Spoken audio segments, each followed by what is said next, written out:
So ayun, dinadahan-dahan na ng aking tita para hindi ako masyadong masaktan, pero pinipilit ko. Tingnan mo ang aking mata, hirap na hirap, parang ano. Ayun nga, dinadahan-dahan na ng aking tita sa beray. Ayun, saktan ako dun, pero tiniis ko lang kasi dumidikit yung pinakagasa sa aking tawag doon yung stapler na pero natakot nga ako guys kasi pag tinanggal yung stapler niyan kinakabahan ako pero kahit ganoon, tiis-tiis lang tayo. Oo nga pala guys, maraming salamat pala sa mga nag-subscribe sa akin sa YouTube at sa TikTok, yung mga nag-support sa akin. Maraming salamat sa inyo guys, love you all. Ayan na nga, yung tahi ko medyo masakit, medyo lang naman. Natanggal na siyang tuluyan, success yung pagtanggal. Linisin na siya ng aking tita. Ayan, nakikita niyo yung parang hose na yan. Ayan, yung hose na yan, yan. Nakapasok pa yan sa loob kasi parang may lumalabas pa na dugo dyan. Tapos pina-flush. Medyo natatakot nga ako guys kasi pag tinanggal yung hose na yan, nakatakin daw yan. Grabe pala yung pagkaputol ng aking braso, no? Sobrang laki. Buti nakayanan ko siya. Grabe rin yung pinayat ko, no? Samantalang dati laki pa ng katawan ko, pero may babalik ko yan guys. Wait lang tayo. Pero sobrang naginhawaan ako guys nung na-surgery ako guys, nung naputol na yung aking braso. Kasi nakakatayo na ako guys. Samantalang dati yung may bukol ako guys, hirap na hirap akong tumayo guys kasi sobrang bigat ng aking bukol guys. Sabi pa nga ng doktor nun, hindi niya raw mabuhat yung bukol ko Ay, yung bukol ko, yung braso ko Sorry. Sobrang grabe talaga na pinagdaanan ko guys sa ospital. Injection doon, injection dito. Grabe guys. Sobrang tiniis ko talaga guys. Yung tipong papasok ko sa ospital. Tapos pagkapasok mo, kailangan kang sweruhan. Tapos i-injectionan ka para sa chemo. Ganun, yung mga gamot-gamot. Grabe guys. Medyo matagal talaga ang paglinis ng aking sugat. Kaya medyo binilisan na natin. Grabe nga, yung malapit na ako i-surgery. Nag 50-50 pa ako kasi yung dugo ko bumaba talaga Puti na lang may mga nag-donate sa akin ng dugo, kaya maraming salamat sa mga nag-donate ng dugo sa akin guys. Love you.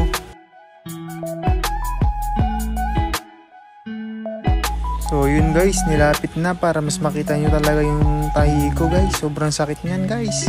Kaya laban-laban lang talaga tayo at pray lang tayo. Pasensya na nga pala guys kung nakikita yung sugat ko, medyo pangit tignan Pero maghihilom din naman yan. Sana nga mabilis ang paghilom ng aking sugat para makapag-stream na ako ulit. Para makapag-ipon ako ng pambili ng aking prosthetic arm. Mahal kasi ng prosthetic arm ngayon guys, grabe. Pero tiwala lang, makakabali din tayo nun soon.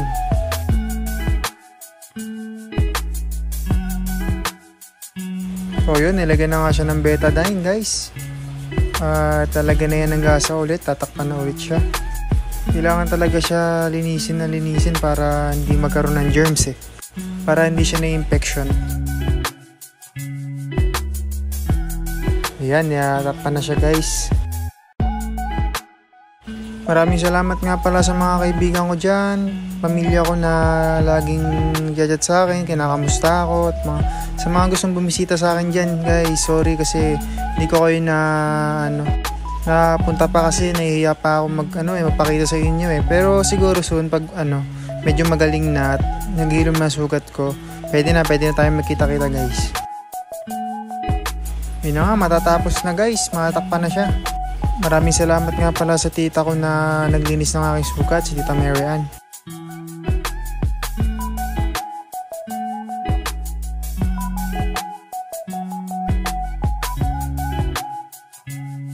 Yun na nga, aking pinakamagandang tita, si Tita Mary Ann. Maraming salamat ulit Tita Mary Ann sa paglinis ng aking sugat. Yan, nagdadamit na ako guys. Sorry, malaki yung aking tiyan kasi talagang kumakain talaga ako ng marami para tumaba na ako. Medyo mahirap magsuot ng damit pero kayang-kaya ko yan. So yun guys, kailangan ko na muna magpahinga para bukas may check up kasi ako sa Clark. So yun, good night. The following day.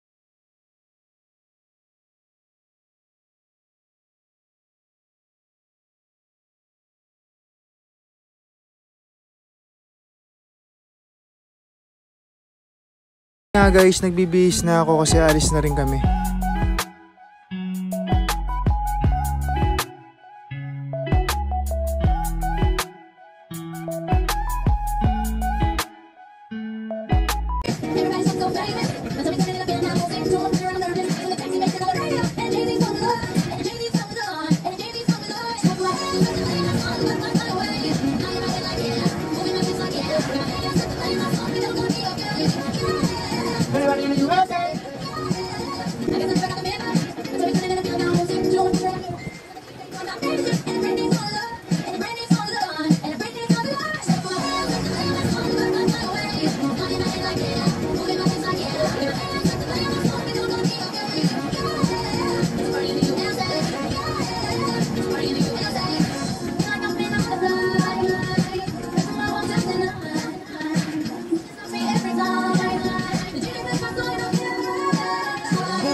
5 minutes later.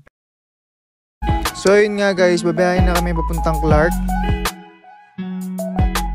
Siguro mga 1 hour and 30 minutes nandun na kami.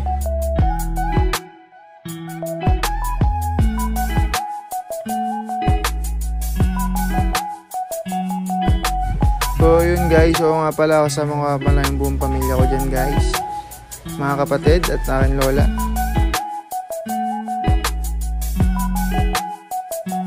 Yun nga guys, dahil mabilis lang yung biyahe, dito na kami sa Clark Hospital guys. Magpapacheck up na ako guys. Andito na kami sa Medical City Clark.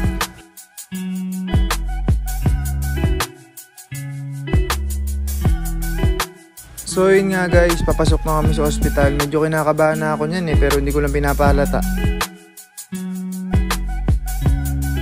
Kasi iniisip ko kung tatanggalin na yung tahi ko sa aking hose ko So yun guys, maraming salamat nga pala sa patuloy na sumusuporta sa akin dyan. At sa mga may kagaya kung may pinagdadaanan guys, laban lang tayo guys at pray lang tayo. Huwag tayong susuko. Dahil yung mga nasa paligid lang natin guys, hindi tayo sinusukuan tulad ng ating pamilya, kaibigan na pinapalakas sa loob natin. At handa rin lumaban para sa atin.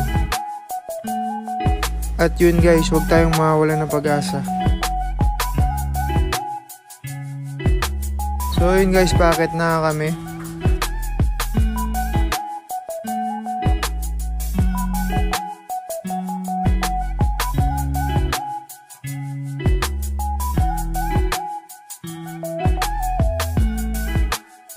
Ito nga pala yung mama kong napakaganda at napaka-sexy.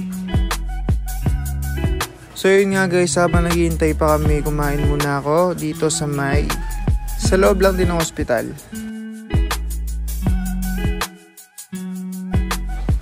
Gaganyan ka pa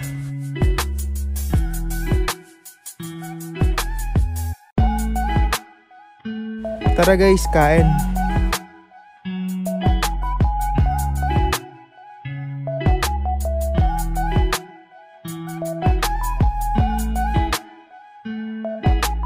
So yun nga guys, habang naghihintay kami, maya maya na nga tinawag na nga ako at ito na nga nangyari.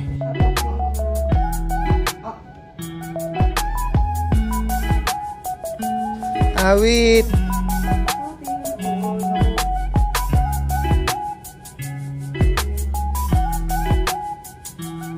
Grabe guys, sobrang sakit. Tapos yung kamay ni Doc napisil ko pa, nakakaya kay Doc Medyo nasaktan ko yata si Doc. Okay, yung tape lang. Wag mo hilahin yung kamay ko.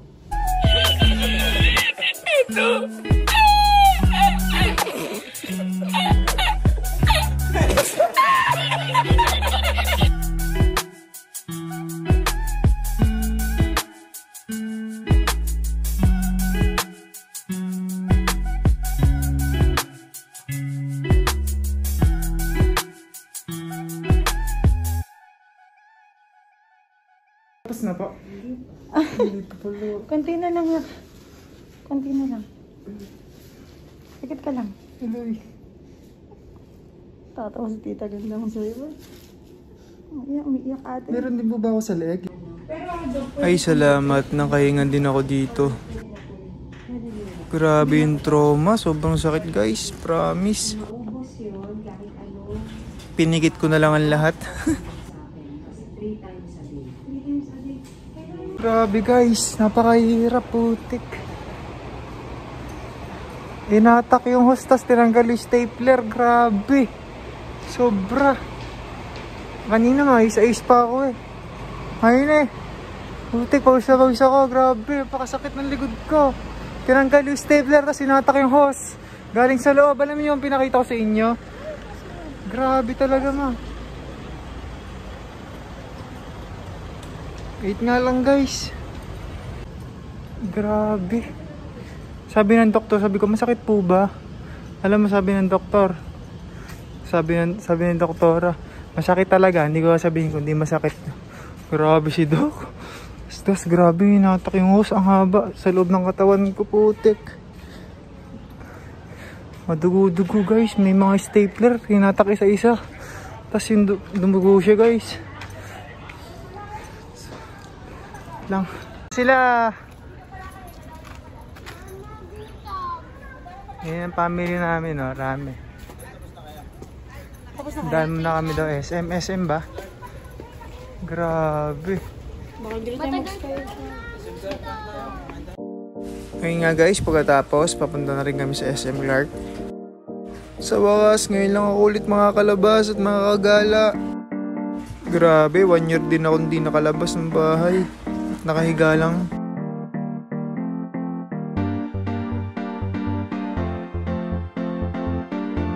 Let's go, let's go, let's go! At ayun nga guys, dahil kakakain ko lang kanina, kakain kami ulit.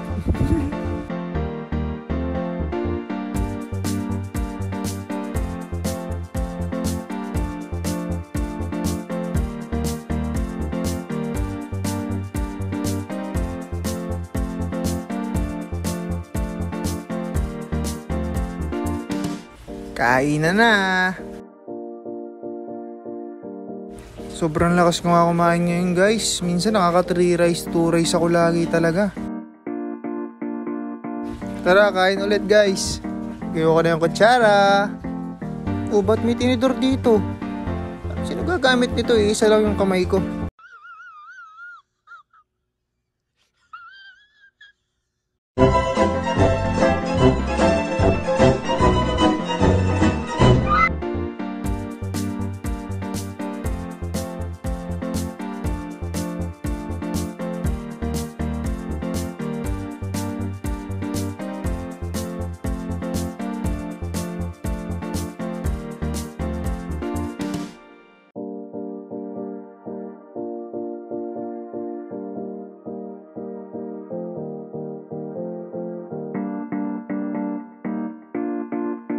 Napakasarap talaga kumain ngayon guys. Kasi naalala ko nun yung may sakit ako. Talagang 1 kutsara, 2 kutsara lang ako eh.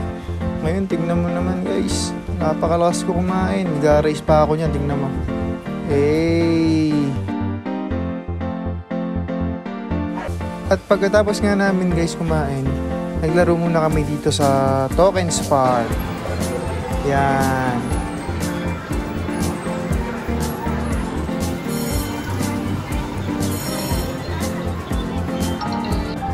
Tamang right hand lang.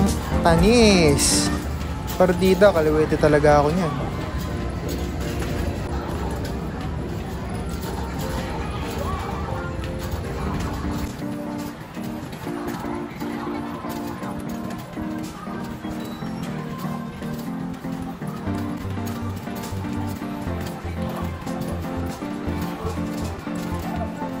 At maya maya nga lumabas na rin kami at bumili muna kami ng lemon mango shake.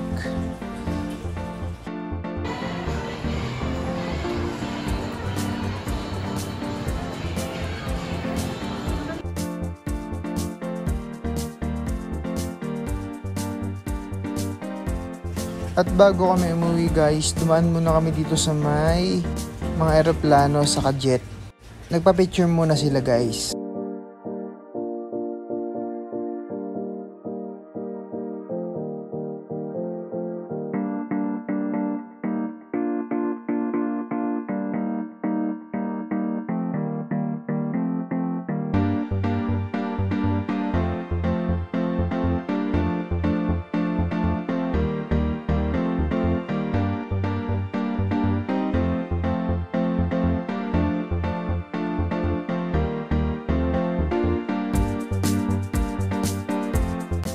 At maya maya nga, nakaramdam na ako ng pagod. Kaya naghanap muna ako ng upuan, tapos umupo muna ako.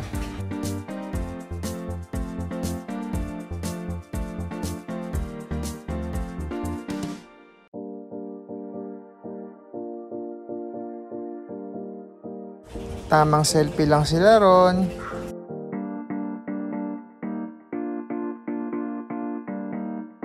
Grabe, ang dami ring tao guys. At yun, pagkatapos umuwi na rin kami guys. Yan, nasa labas na kami ng mall.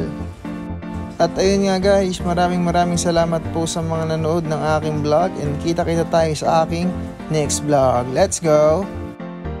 And pa-like and subscribe and click the notification bell para updated kayo sa aking susunod pa ang video. Thanks so much guys. God bless po sa inyong lahat.